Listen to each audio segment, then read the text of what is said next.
Launch team wishes you good luck and Godspeed.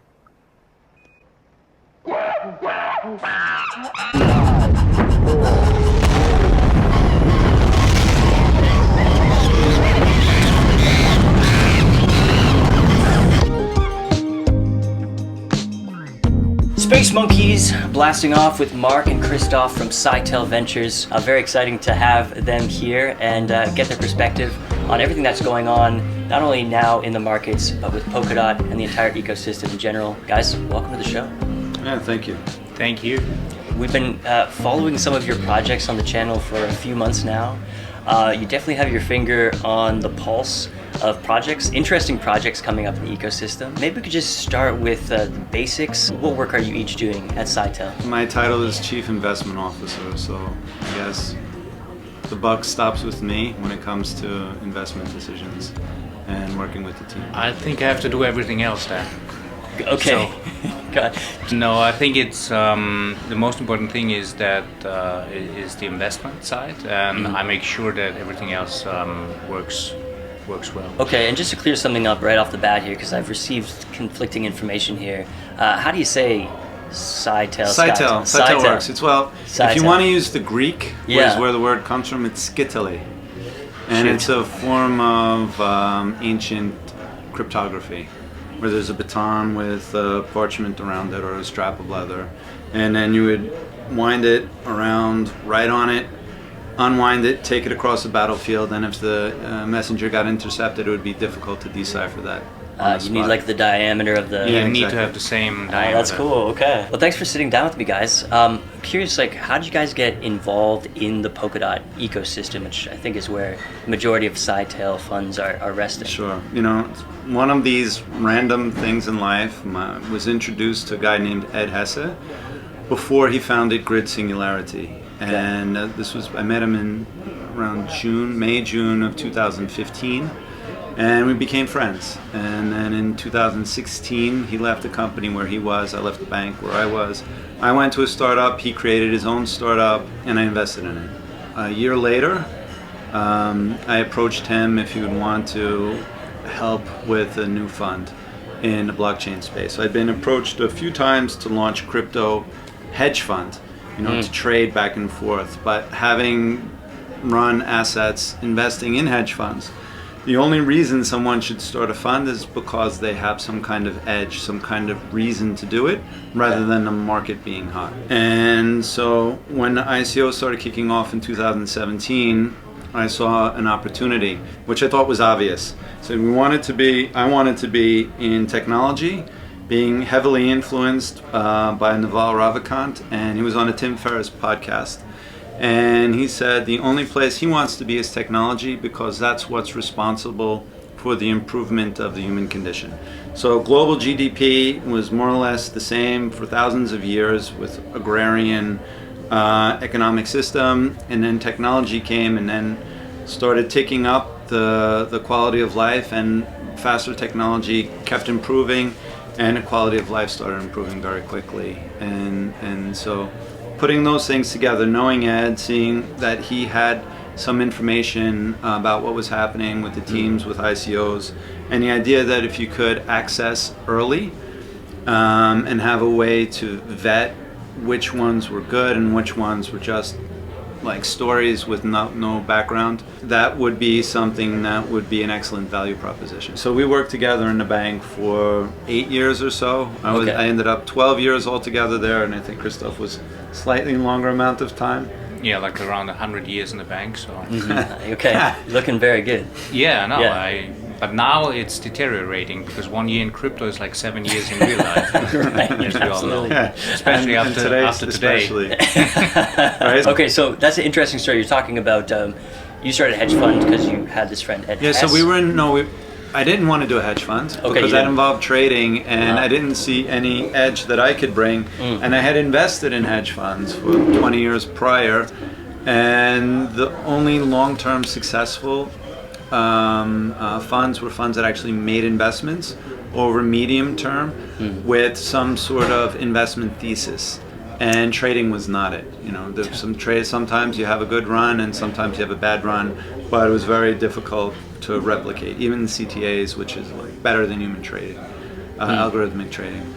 And so the idea, if we could access good teams early before they had a token, before it was listed, then we would have a very good chance to deliver value for investors. And my network were traditional investors who would not touch this stuff on their own or natively. So if we could create a vehicle, a fund vehicle for them, then I thought it would be very interesting for them to be on the cutting edge of technology.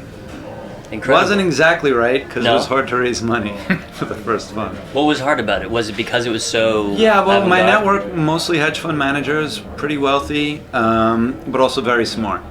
And so not that easy to convince them to invest in an unproven asset class Sure. with an unproven asset manager, because I hadn't done it before. But it ended up being successful. It was okay. Okay. And so I approached Ed, and he said, yeah, I'm happy to do it. Let me see which friends I get. And he has 5 or 6 people. And 2 of them said yes. One was Aaron Buchanan, who was the original chief operating officer of the Ethereum Foundation. And the other is Gavin Wood, who was the original chief technology officer of Ethereum. At that time, Polkadot didn't exist. Right. It was before he founded Polkadot. And we started. I think there was, in my opinion, a really big advantage that we saw a lot during our career. Yeah, so we saw 2007, 2008, and I think that helps a lot, and that's, I think, why we were super cautious in not only in investing but also the money we raised. We didn't try to maximize the assets under management, but we hopefully can do this for a few more years, and in the end, the only thing what matters is what you return to your investors. That's the only marketing you need in the asset management industry. We have a big alignment of interests, so management is heavily invested in the fund ourselves. We only get a performance fee when the investor makes money. So and I think that's important. Yeah. So it sounds like it's like a pretty conservative bank with well-aligned incentives. It's a super conservative. It's a savings bank. You know. Right. It was founded on the 4th of October, 1819. I don't know if you have been around that long. 1819.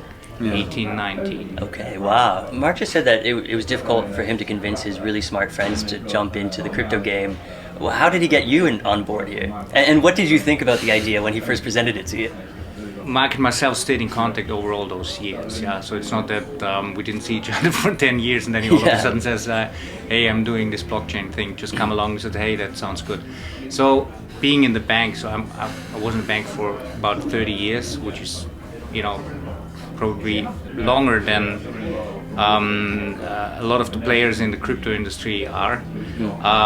And I think I would not have done it for anyone else, because the thing is, like, our investors trust us, I trust Mark, and so it's not like if I get approached by the 25-year-old crypto billionaire and said, "Hey, can you help me doing that?" Yeah, so I definitely would not have done that. So that was one of the reasons, and the other reason was also I have a 15-year-old son, and the thing is, when I go forward 10 years and he will say, when he's 25, say, "Hey, didn't you have a chance to be involved in the blockchain space?" Yeah.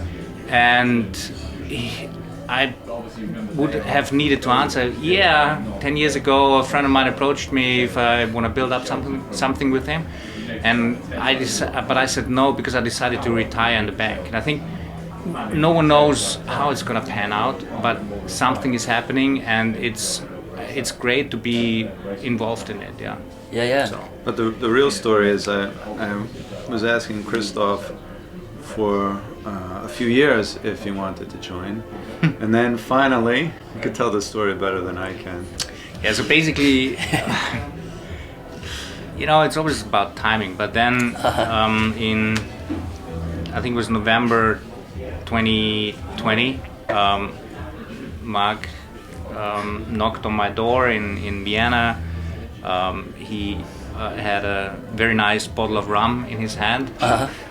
And because I sometimes drink a sip of rum as well. And then he said, "Okay, tonight we're gonna drink the bottle." We didn't finish the bottle. We didn't finish the bottle. And tonight you're gonna sign. So we didn't sign anything. Well, we shook hands. Shook hands. Okay. And Yeah, so that was the... He really had his way with you that night. And then what was it like when the market started coming down, like this is your first fund? That was a disaster. Yeah, was it a disaster? What? How did it feel then? Same as now. It doesn't No, change. this is not nearly as bad because we had fully invested the money, and we had a small buffer, and I was really close with one of the employees at Ocean Protocol. Okay. And I don't know if you know the story of Ocean Protocol. 24 cents was the private sale, and then they ICO'd at 20 cents, but it didn't sell out. Oh. And then they had an IEO at 11 cents, and the team displayed a lot of integrity and fair play, but because for the private investors, they increased their number of tokens, so they got the same price. They didn't have to do that, and it was really cool that they did, and it showed that these were people that were trustworthy. Right. And then they had this IEO, which immediately tanked because it was a problem within the team, not the founding team, but part of the other team, parts of the team that were there. It looked like it was under distress. Yeah. So I tried to figure out as best as I could what was going on, and you know, Trent McConaughey, Bruce Pond, are amazing visionaries, but the rest of the team was maybe not as strong, and just to find out what was happening and what were the prospects going forward. And so then I got a pretty good handle on it, that this was something that was salvageable, and so I approached the other larger venture investors and said, hey guys, let's get together and offer help or assistance to Trent and Bruce. And it was funny, one of the guys said, well, you know, I'm friends with Trent, I don't want to fight with him, I'd rather write it off. I said, no. There's no chance we're gonna fight with anybody because we have tokens. We don't have like these rights. We're not gonna sue anybody. The idea is to offer, you know, collaboration. But to be able to offer that, we need some more transparency. We need some accountability and maybe some oversight. And the other guys said yes, and said, well, we'll see what they say. But if they say yes, we'll do it. And so then I approached them, Trent and Bruce, and they said, yeah, you know, happy to have you helping us. And we formed something called the Ocean Council. And so I kind of rolled up my sleeves and said, whatever I can do to help, I'm going to do it. So we helped them with market making. My background was on financial markets, and Ocean Protocol is all about data. And one of the biggest data markets is financial markets data. And so I brought them to consumers of data to see how that would be with Ocean Protocol. And the token at that time, I think, hit a low of 1.9 cents. And so we bought more for the fund, and as it turned out, that ended up being transformational for the fund and then also for the team, because it's not our merit that they did well, but we certainly assisted them at a tough time. Wow. And so from that we went to Energy Web, and I went to Amsterdam, and I met Walter Koch, who was the new CEO there, and just because I hadn't known him and I knew the previous CEO, and this time the Energy Web token was around 11 cents, and they needed to raise money. So there's a chance that the foundation could run out of money, which would be very bad for the whole protocol. Right. And we got to know each other and sort of clicked. And then we started working with them, trying to get the word out on the token, because it stayed corporate, conservative industry, which is energy and utilities. They aren't marketing. It's a crypto token and it's a crypto system, but it's not a hype thing. Right. Word got out, people heard about it and said, wow, this is, you know, decarbonizing world energy grids. This is something that's good for the world. Yeah. We can get behind this, and by getting the word out and then working with the team, you know, helping them with, you know, PR team that is still working with them and some other things. And then, you know, our background in financial markets, working with some of the token holders who didn't know how to deal with the token, like some utilities. And we were talking to them, so you can think about it this way and maybe hold it that way. And then if you wanted to, you know, maybe liquidate some, here is a kind of process you could follow, which would, be good for the whole ecosystem and also good for you. And it worked out, and the token was quickly at $3 and above, which was more for them to be break even. And then from that, Ed saw what we did there just before Polkadot launched. He said, well, why don't you come and help advise Polkadot? And we spoke with our Web3 Foundation, and Gav was like, yeah, please do it, because I know you a little bit. I didn't know Gavin that well at that point, but there was a certain level of mutual trust and respect, and we started doing that. And so from there, we've been much more involved in the Polkadot ecosystem, and that's really the only ecosystem which is viable enough to focus on as the next generation of blockchain. What do you mean when you say viable? So there are a lot of things that can attract money and hype quickly, but may not stay around because maybe it doesn't have like decentralization, maybe the tech is very questionable, maybe it's a blockchain that goes down all the time, which is, maybe it's a Ponzi. You can't use it. Yeah. Maybe. You guys have your fingers on other ecosystems outside Polkadot right now? Yeah, of course. Yeah. And so, we have this fund, we've raised it, we've only deployed about 40% of the capital, so we have another 60% to deploy. Markets are tanking today. I don't know, Bitcoin is down 15% today, which is, not the best thing in the world, and it's painful, but we're in an ecosystem that we know has amazing foundation, an amazing plan to go forward, and we're really confident that we can deploy capital here because we know how much Gavin and the team have put into thought in designing it. Yeah. And it's really next generational blockchain. So you said you're 40% deployed. How big is the fund right now?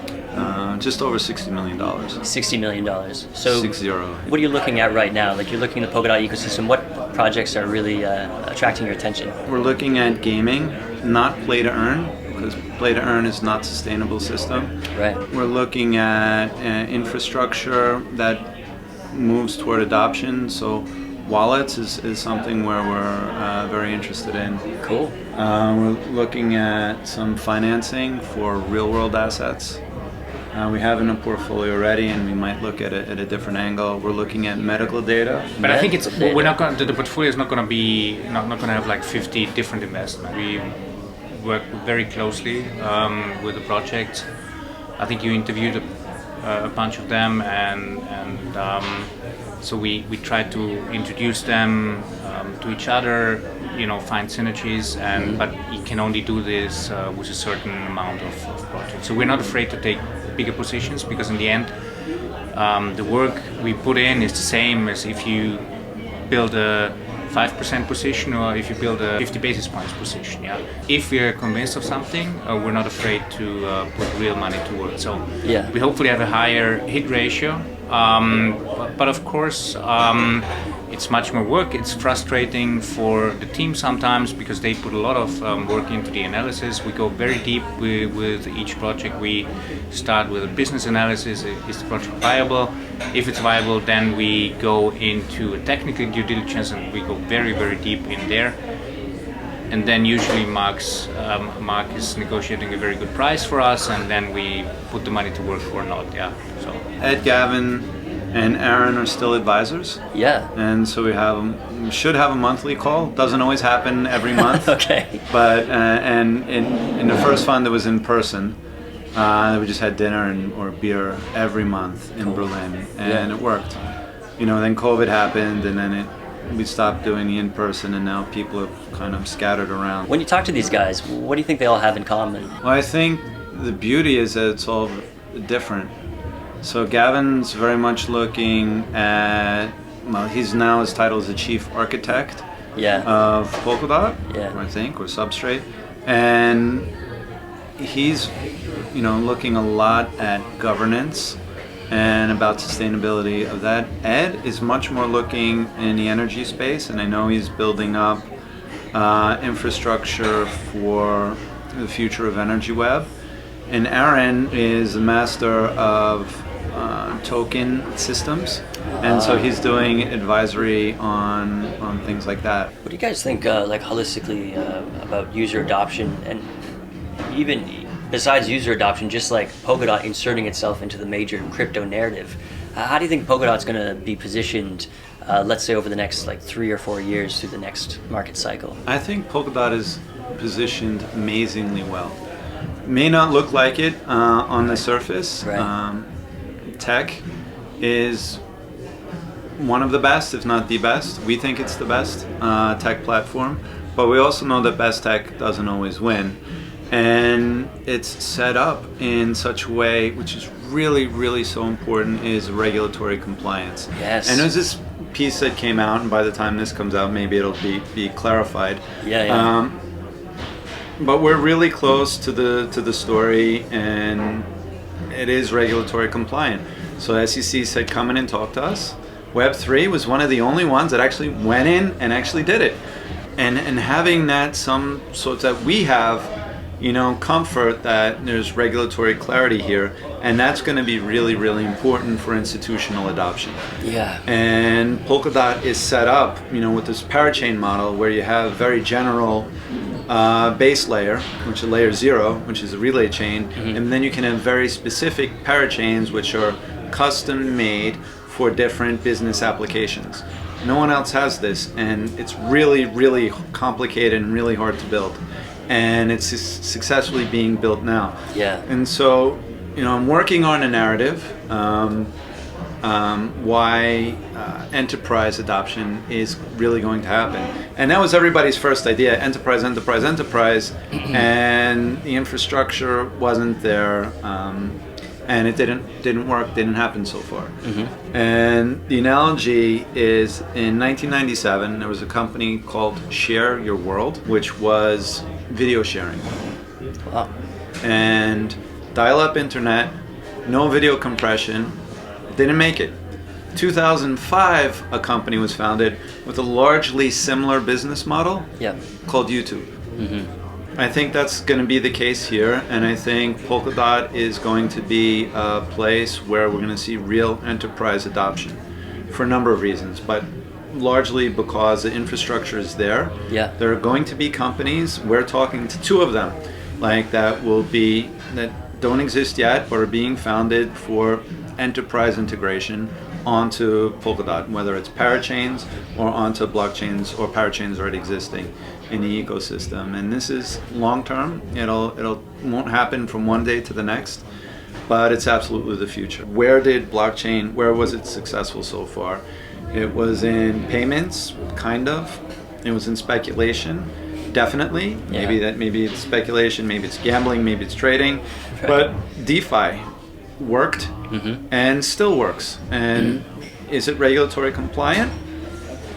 Maybe not 100%, but it's definitely on the way, and the tools are in there to make it regulatory compliant, regulatorily compliant. So we have Kilt protocol in there, and they're probably very soon going to announce partnerships with large companies that do KYC and will provide credentials, attestations for an identity on chain, where you don't have to reveal who you are.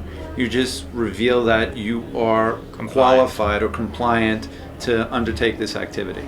Gotcha.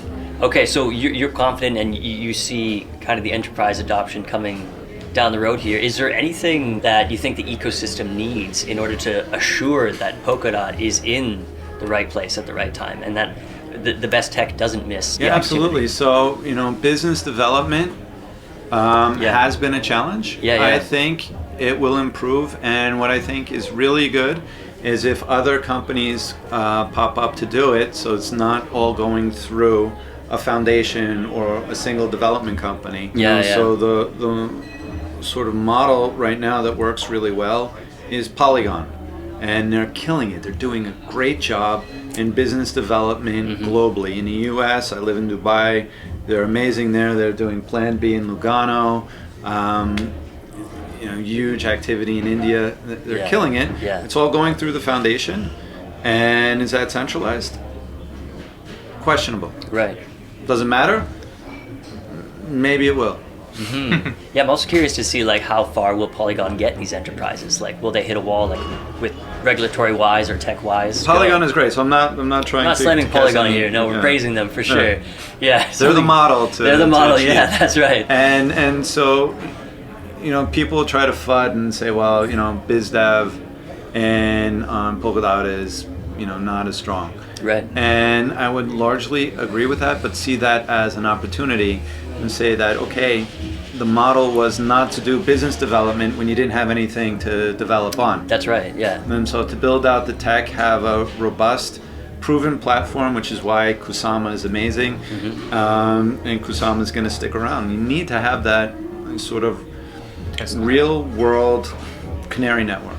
Yeah, yeah. We always say, look, I mean, you have currently 20,000 cryptocurrencies around, and probably 85 to 90% will disappear in the next couple of years. Why? Yeah. Because they have no value, they have no utility, nothing, and speculation was the only raison d'être for them. Yeah, the ones who have a utility, add value, will survive. Yeah, but I think it's going to, on the other side, it's going to be a difficult period going forward.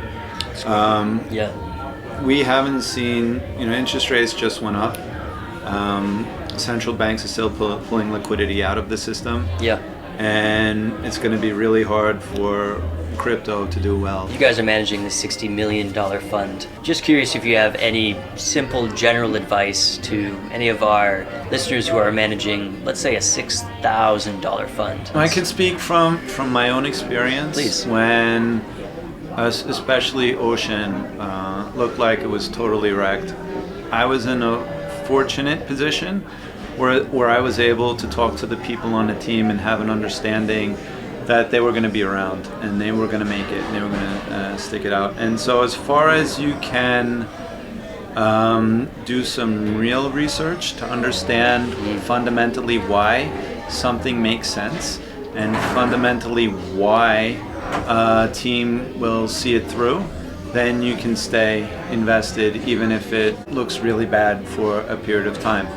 On the other side, coming from financial markets and being on Wall Street, there is a wise saying that your first loss is your best loss. And when something is only hopium that it's going to come back because of whatever reason, best to take your loss and not lose everything.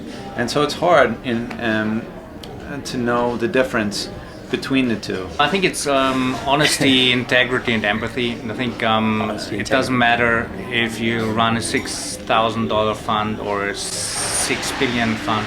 It's like if you stick to those values, people will respect you, and if you lose money, you lose money, as long as you did it in a way where people know, okay, he was honest, he showed integrity, and he showed empathy, he tried to help the project. I think that's about it. Thanks very much for sharing that. Guys, getting kicked out here, but very, very nice to speak to you. Thanks for taking the time. Thank you. I hope we get to talk again soon, and wish you all the best with... Yeah, we will. You have to come to Lisbon. Sure. Well, come the weekend before. There's going to be some cool stuff. Hell yeah. Get an inside or fly on the wall. Sounds good, buddy. Thanks a lot, Christoph.